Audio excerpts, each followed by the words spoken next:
Magandang araw mga ka-basic. So ngayon po ang video natin ay tungkol naman dito sa ating non-contact voltage detector.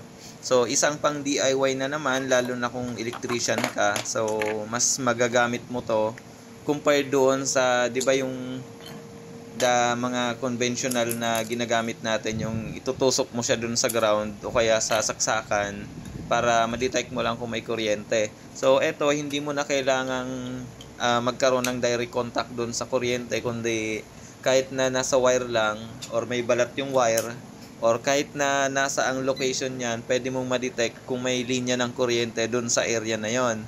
So napakadaling gamitin at ang mura lang din yan. Nabili ko na naman siya ng 50% sa handyman.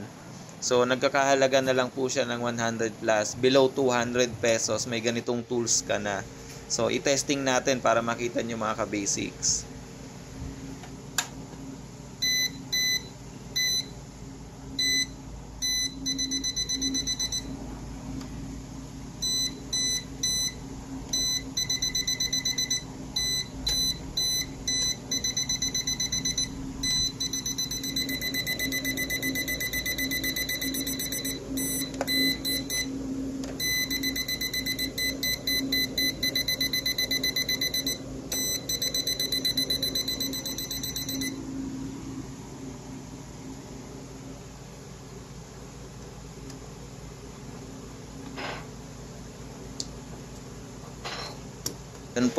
Ganun po siya kabilis gamitin, ganun siya kadaling gamitin. So hindi mo na kailangang itusok dun sa saksakan at hindi mo na rin kailangan magkaroon ng direct contact dun sa wire mismo.